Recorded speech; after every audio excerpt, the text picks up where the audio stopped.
आरती जी, आप खुद न्यूयॉर्क में रहती हैं, मुझे बताइए कितनी बड़ी दुकानें हैं यूके और यूएसए में जो सिर्फ कश्मीर के नाम पर ही चलती है और इनको पाकिस्तान चलाता है।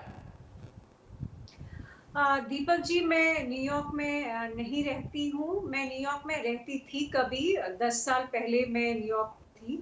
अब मैं दिल्ली में हूँ और दिल्ली में ही बेस्ड हूँ, एक पत्रकार हूँ। रहा सवाल कि ये जो प्रोपेगेंडा चल रहा है और पाकिस्तान का जो एक पूरा नेटवर्क है, ग्लोबल नेटवर्क है, जो कि वॉशिंगटन डीसी से लेकर लंदन तक है, लंदन से लेकर बॉलीवुड तक है और बॉलीवुड से लेकर दिल्ली और कश्मीर तक है। आखिर इस नेटवर्क में जो इतनी जो ताकत आई, कहाँ से आई? देखिए, मैं पिछले 20 साल से इस पे लिखती आ रही हूँ, 20 साल से इस पे बात करती आ रही हूँ और मेरा हमेशा ये कहना है कि ये पाकिस्तान ने जो पिछले 30 साल में क्रॉस बॉर्डर टेररिज्म, आतंक जो फैलाया कश्मीर में और कश्मीर के नाम पे जो फैलाया पूरे भारत में,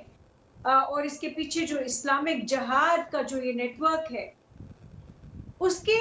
उसका एक सबसे बड़ा सपोर्टर जो है, मैं कहूंगी कि एक वक्त अमेरिका भी था। जब तक सितंबर 11 नहीं हुआ, तब तक अमेरिका की पूरी सपोर्ट जो थी पाकिस्तान को कश्मीर में जहाज चलाने की थी।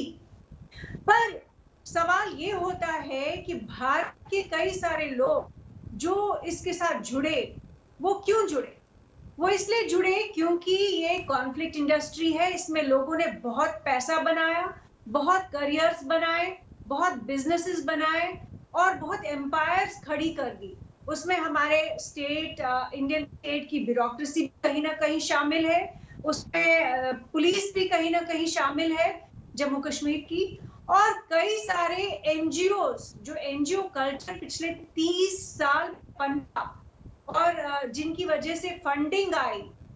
वो भी इसके लिए जिम्मेवार है। लेकिन सबसे बड़ी बात मैं ये कहूंगी कि इसमें इंडियन मीडिया, एक पुराना बहुत ही एलिटिस्ट मीडिया है, जो लोग सेलिब्रिटीज बने इंडिया में पिछले 30 साल में, उनका भी एक बहुत बड़ा रोल था, क्योंकि उन लोगों ने भी अमेरिका की और पाकिस्तान की, बॉलीवुड की, इंडियन लेफ्ट का जो ये पूरा नेक्सस बना हुआ है पिछले 30 साल से, उस नेक्सस की जो लाइन है कश्मीर पे, उसी को चलाया। उन लोगों ने ह्यूमन राइट्स, जो एक बहुत मैं नहीं कहती कि ऐसा इशू नहीं है, लेकिन ह्यूमन राइट्स वायलेशंस को इतना बड़ा इशू बनाया, जबकि पाकिस्तान का क्रॉस बॉर्डर इस्लामिक जिहाद और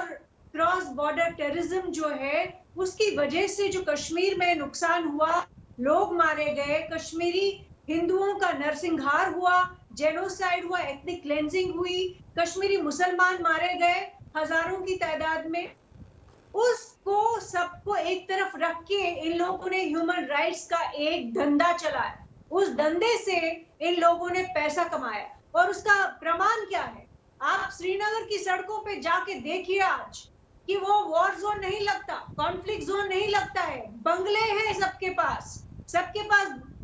दो दो तीन तीन गाड़ियां हैं वहां पे। आप जम्मू कश्मीर, स्पेशली कश्मीर वैली को, श्रीनगर, जो बड़े बड़े शहर हैं कश्मीर वैली के अंदर, उनको कंपेयर कीजिए किसी भी राज्य के साथ भारत के, तो आपको समझ आएगा